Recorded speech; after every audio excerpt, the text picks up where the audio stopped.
نحمده ونصلي على رسوله الكريم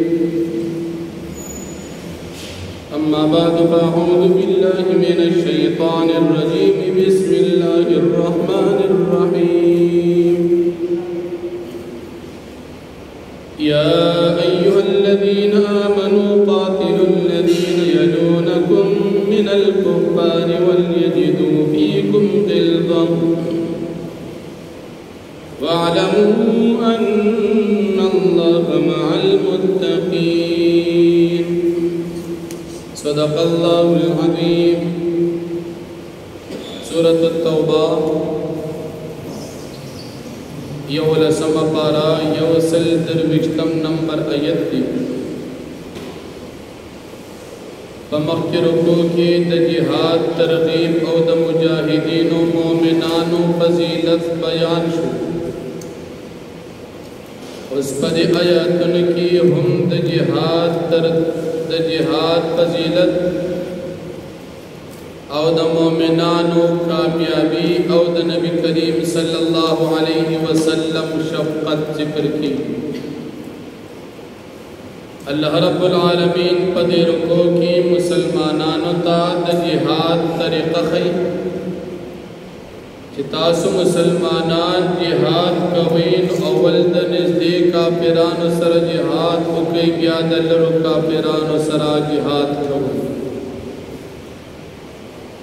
ویمداد چتاسو کلا کافرانو سر جہاد کوین دا جہاد پا معاملہ کی دا کافرانو سر نرمی مکو ذکر کہ تاسو کافرانو سر دا جہاد پا معاملہ کی نرمی اکئی دی استاسو دا نرمینا غلط پیدا اخر دا مسلمان صفت بداوی چی دا مسلمانانو سر بنرمی کئی او دا کافرانو سر بسختی کئی یاد مسلمانانو حال دادی جدید اللہ جل شانہ نیریگی او اللہ جل شانہ دا متقیانو او دا نیکان خلق سر ملگری یا چکل آیاتنا دا قرآن کریم او سورتنا نازلیگی دا منافقان چه دا قرآن نا منکر دی او ایمان پکی نشتا دی پا مسلمانان و باندے سوالو نکو چه قرآن نازل شو دا دی قرآن دا ودی ستاسو دا چا ایمان زیاد شو قرآن کریم نا انکار کر جو مسلمانان یہ منین و بدیبان دے سوالات چتا سوئی چمن قرآن منو دیتا سسپیدہ درکے ستاسو پیمان کسی اضافہ پیرانا معلوم دار چدا قرآن منل ندی پکا دا دی منافقان و کافران با و مسلمانان سوال کو اللہ جل شانہ دا مومنان دا طرفنا دی منافقان تا جواب ورکو چه مومنان کل چه قرآن نازلیگی دا دی ایمانو نزیاد شی بخبل ایمان خوشحال شی یقین نورم مضبوط شی او قرآن چه نازلیگی نو دا مسلمانان پہ خوشحالی ایمان کی زیادت ایمان مضبوطی دل ستاسو منافقان خیال دو چی دا نمضبوطی گی و ایمان کے سفیدہ نرازی پا قرآن نازلی نا پیدا پکشتا سونا چی قرآن نازلی گی نا مسلمان ایمان مضبوطی سونا چی قرآن نازلی گی نا مسلمان پا خوشحالی کتاس دا قرآن کریم منکرین اعتراض کوئی ستاس کے اعتراض بیزائے او بیا دا دی منافقانو دا دی کافرانو دا قرآن کریم سر معاملہ ذکر کی گی جو قرآن نازلی گی دا قرآن دا نازلی دو سرا دا دی منافقانو آگندگی دیری اول نے کفر کمی و چه قرآن نازل شی و انکار تو کنو کفر زیاد شی دا کفر خو گندگی دا و پلیتی دا نو دا دی کافران پلیتی سوا کی نو د ایمان د نازلېدو سره د مسلمان پیدا ده او د قرآن د نازلېدو سره د کافر نقصان دی ځکه د هغه کفر ډېرېږي او بیا د دې منافقانو قباحت بل دا دی چې هر کال د دې منافقانو دا کفر بیا بیا ښکاره کېږي او دې بیا هم توبه نه وباسي دې بیا هم نصیحت نه قبلوي په دې منافقانو باندې بیمارۍ راشي دې بیا هم نه پرېږدي په دې منافقانو باندې قحط راشي بیا هم نه پرېږدي د جهاد متعلق حکم نازل شي او دا منافق و جهاد نه نځي چې جهاد د نځي د کفر ټولو خلکو ته ښکاره شي چې دې جهاد د ځکه نځي چې دا منافق دی او دې بیا هم توبه نه وباسي پکار دا وه چې د ده نفاق ښکاره شوي وي او دې جهاد ته تللی وي ایمان یې راوړی او بیا د قرآن کریم د نازلېدو په وخت کې که کله منافق د نبی علیہ السلام او د مسلمانانو په مجلس کې ناست دي ځکه منافقان خو ظاهرا مسلمانان نو دې چې کله مسلمانانو سره ناست او د قرآن آیت نازلېږي او په هغې کې د منافقانو بدي ذکر شوي نو دا منافقان په خپل منځ کې یو بل ته وګوري او بیا یو بل ته وایي چې څوک خو راته ګوري نه نو که څوک نه ګوري د خلکو خیال وطني نو دوی د مجلس نه غلې غوندې پټ لاړ شي ځکه د منافق هغه نفاق ښکاره کېږي چې قرآن کریم آیت کې د دې منافقانو قباحت راشي نو دوی خو په هغې خفه کېږي نو د مجلس په دوران کې په پټه د مجلس نه لاړ شي چې څوک راته ګوري نه نو غلې غوندې لاړ شي ځکه منافق باندې خو د نفاق هغه بدي بده لګي د پیغمبر علیه السلام د مجلس نه دی پټ شي دا د دې منافقانو قباحت دی الله پاک فرمایي دا ناپوهه دي وی نه دي که چېرې دوی ویو ایمان بیا راوړي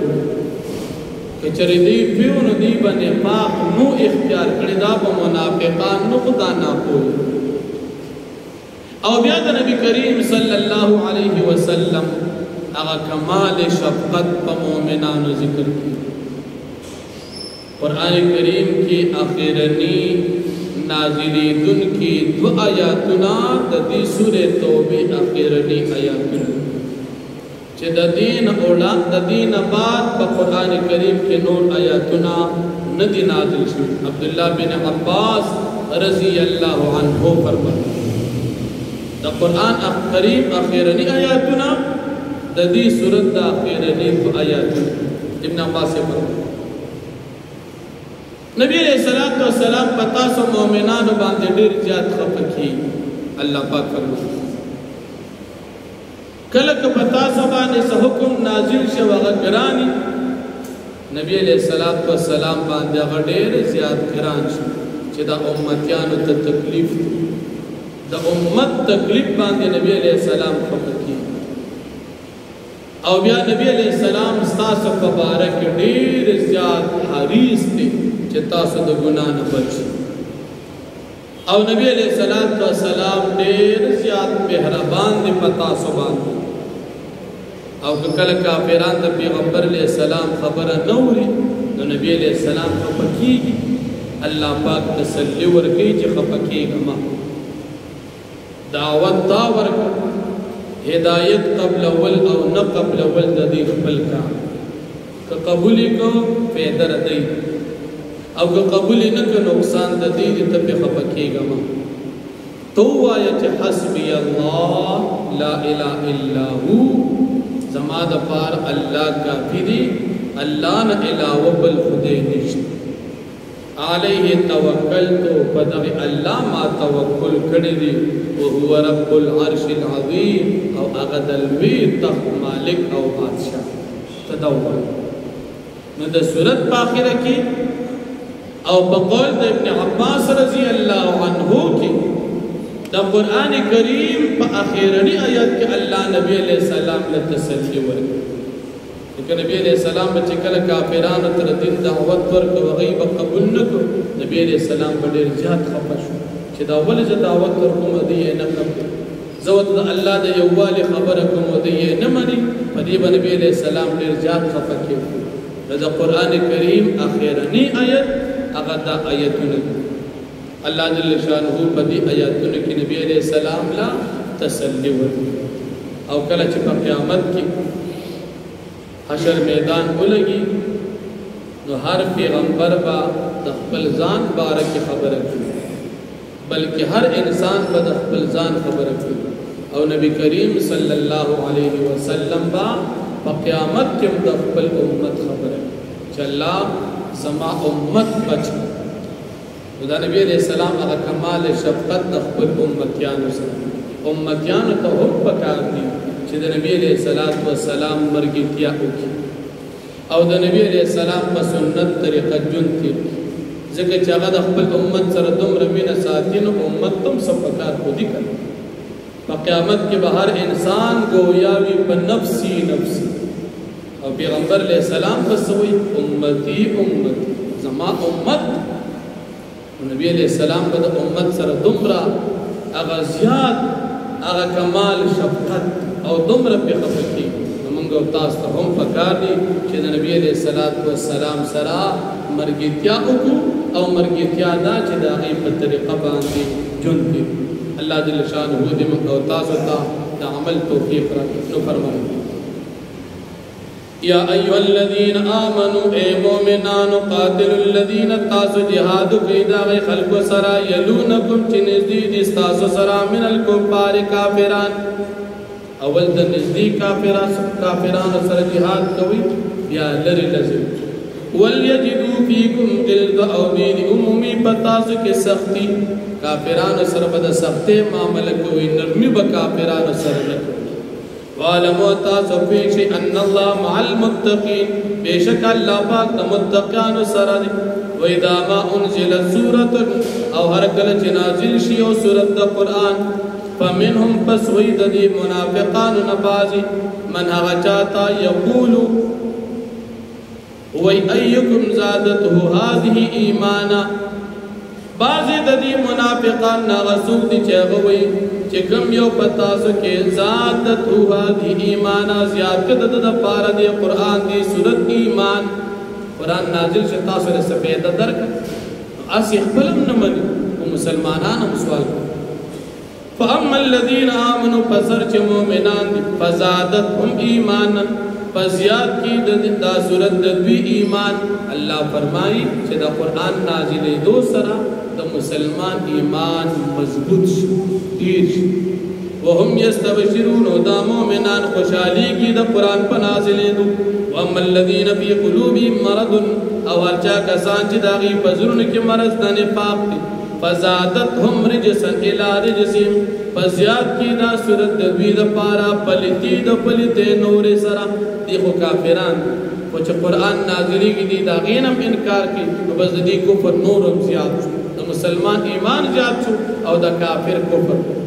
وماتو وهم کافرون دیمرشو او حال دار چی دی کافران دی اولا یرونا دین گوری انہم یفتنونا یقیناً دی فتنہ کے تو اچولشی فی کل عام پاری او کال کے مرتن یو پیر او مرتن یاد و پیری ثم لا یتوبون بیادی توبا نو باسی ولا هم یذکرون او ندی نسیت قبلی و اذا ما انزلت سورت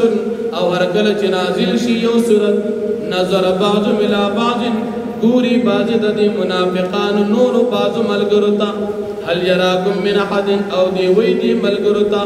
آیا گوری تاست یو مسلمان سوک مسلمانان دا تا گوری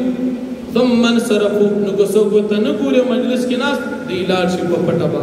صرف اللہ قلوبم اللہ پاک اڑید دی زرنا بینہم قوم اللہ یفقہون بے شک دوی چی دیا دا سے قوم دی چی دی نبیگی لقد جاءکم رسول من انفسکم فتاقی سراغلی تاست رسول استاز دا خاندانو استاز دا نفسنونا عزیز علیہ گران دی پیغمبر علیہ السلام باندی ماہ احکامات آنتم چاہ مشقت اچی پتاسو حریصن علیکم دا پیغمبر دیر حرسناک دستاسو پا ہدایت باندی بالمؤمنین رؤوف الرحیم فمؤمنان باندې ډیر زیات مهربان او رحم کوونکی دی فإن تولوا پس کچر دی کافرانو مخ واړو استاد دین دعوتنا فقل پستو فرمایا حسبی الله کافی دی زما د پاره الله لا اله الا هو نشتر بالمعبود سوا د الله علیه توکل تو په الله پاک باندې ما توکل کړی دی او رب العرش العظیم او د الله پاک خوند د عرش دی واخر دعوان الحمدلله